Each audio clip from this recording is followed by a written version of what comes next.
Galera, quando se trata de Chainsaw Man, a bizarrice não tem fim. Eu realmente não esperava essa revelação do demônio com quem a Mifune Fumiko fez o contrato. E eu digo mais, eu espero sinceramente que nesse capítulo o Fujimoto não tenha deixado nas entrelinhas o que aconteceu com o Kishibe e o motivo do seu sumiço, porque, olha, se for o que eu tô pensando, eu vou ficar muito pistola. Enfim, nós vamos conversar sobre isso e muito mais ao longo desse vídeo. Então fique comigo até o final.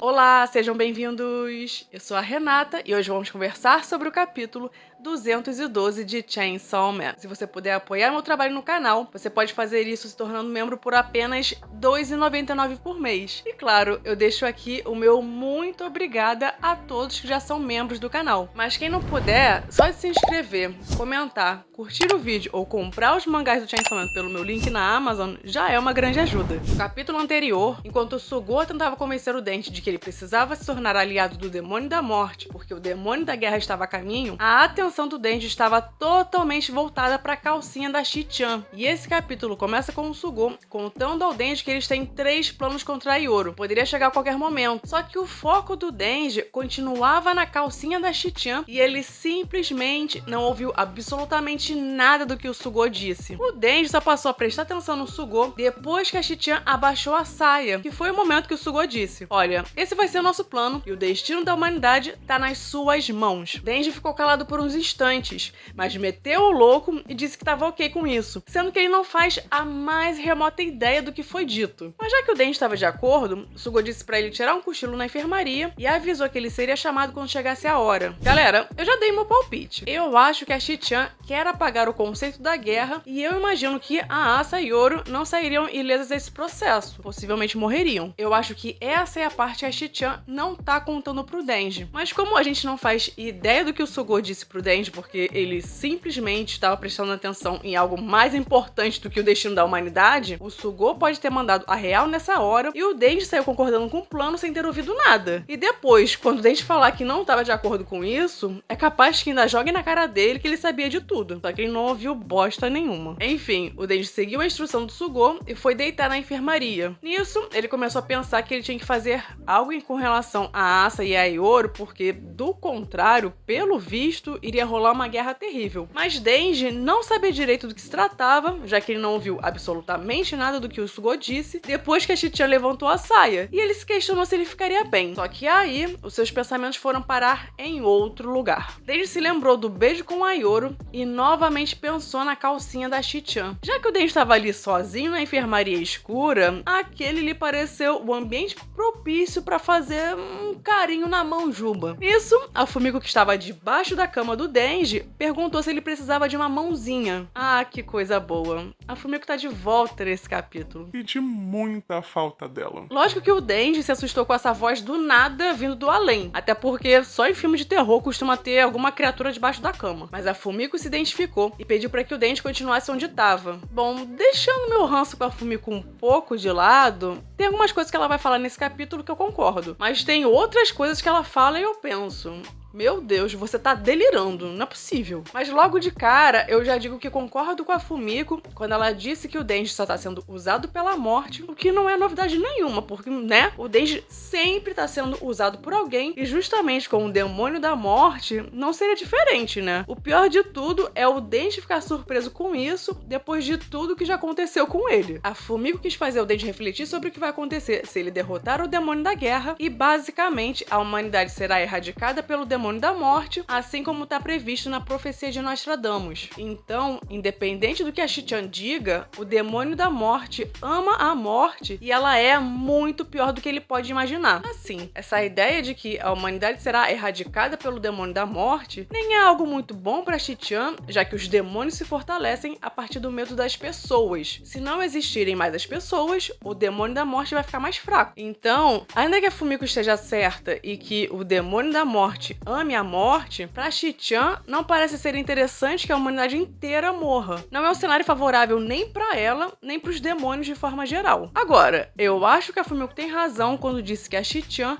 é muito pior do que o Denji pode imaginar. Pelo simples fato de ser o demônio da morte, isso já é motivo suficiente para ligar o sinal de alerta. E não custa lembrar que a Shi-chan comeu a Kiga e o Chainsaw Man Fake vivos. Então assim, teve um certo requinte de crueldade que não era necessário. Então com certeza existem inúmeros motivos para se ter uma certa cautela quando se trata do demônio da morte. O Denji ponderou sobre a explicação da Fumiko e disse: "Ah, mas ela me carregou até aqui, então ela deve ser gente boa." Ai, Denji, para de ser burro, pelo amor de Deus. Não é possível, cara. Enfim, a Fumiko prosseguiu, dizendo que alguns de seus colegas de trabalho da segurança pública foram mortos pelo demônio da morte e ela mesma já foi morta por ela diversas vezes. Só que, infelizmente, a Fumiko morreu, mas passa bem. E qual é a explicação disso? Fumiko contou que, aos 14 anos, ela fez um contrato com o demônio das infecções sexualmente transmissíveis e, com o poder desse demônio, qualquer ser humano que transe com a Fumiko se transforma nela, tanto fisicamente quanto mentalmente. E não para por aí, porque desde que ela fez esse contrato, ela saiu dando pra geral no mundo inteiro e basicamente tem pelo menos uma Fumiko em todos os países do mundo. Gente, que pesadelo. Se eu já não aguento uma, imagina ter Fumiko espalhada pelo mundo inteiro. Deus me livre. Por essa, eu realmente não esperava. Eu cogitei vários demônios com quem a Fumiko poderia ter contrato, mas certamente não passou pela minha cabeça que seria o demônio das infecções sexualmente transmissíveis. Eu acho que ninguém acertou essa teoria. Eu realmente não sei o que diabo se passa pela cabeça do Fujimoto. Mas enfim, como se trata de um contrato com o demônio das infecções sexualmente transmissíveis para ativar esse poder de transformação na Fumiko, será que isso só funciona se ela transar sem camisinha ou só basta o ato em si? Eu acho que é a segunda opção,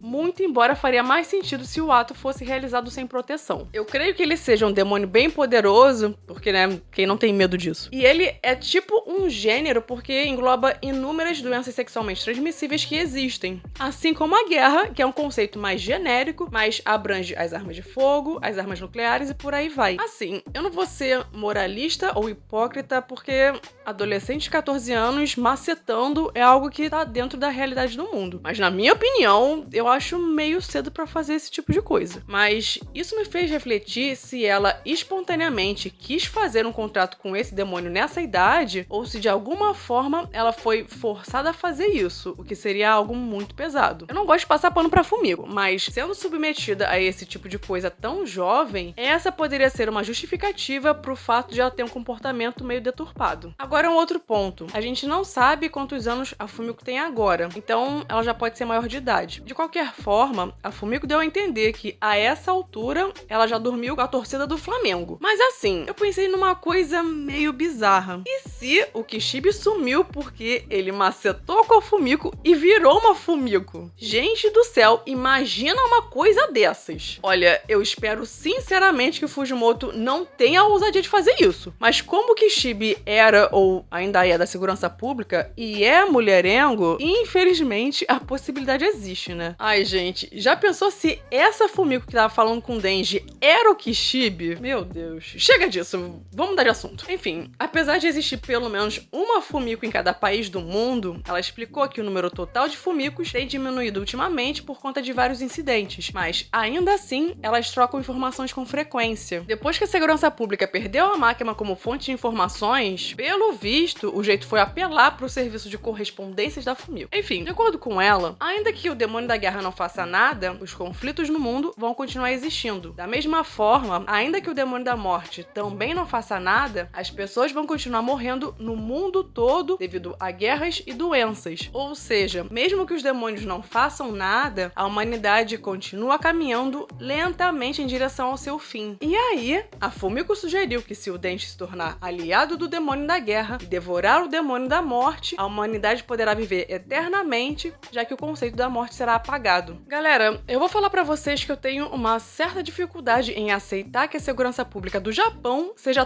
tão burra. Gente, não é possível que eles querem que a humanidade vire um bando de Matusalém, porque é isso que vai acontecer daqui a alguns anos se o Chainsaw Man apagar o conceito da morte. Mesmo se a morte deixar de existir, as doenças vão continuar existindo e as pessoas vão continuar envelhecendo. Elas só não vão morrer. E aí, vai chegar a um ponto em que a humanidade vai virar um bando de Matusalém e não vai nascer mais ninguém porque, né, as mulheres têm prazo de validade pra engravidar e depois de uma certa idade não rola mais. É fácil pensar que viver eternamente é uma boa ideia quando você é jovem, mas quando você tá velho, decrépito, cheio de dores, doenças crônicas, não pode morrer e ainda vai ser obrigado a viver em sofrimento, isso é horrível. Então assim, o cenário que a segurança pública quer criar seria de uma população mundial que viveria pra sempre, mas a que preço, né? Só se apagar o demônio da morte for apenas o primeiro passo para que a segurança pública crie um mundo perfeito, porque se eles estão pensando só nisso, é óbvio que não vai dar certo. O Chainsaw Man precisaria apagar muitos demônios para que isso fosse possível. Ainda assim, eu sigo achando que é uma péssima ideia, porque não existe isso de mundo perfeito. Lógico que eu não vou entrar aqui em questões religiosas. A única coisa que eu quero deixar claro aqui é que o plano da segurança pública de apagar o conceito da morte é uma completa estupidez. É um plano lindo na teoria, mas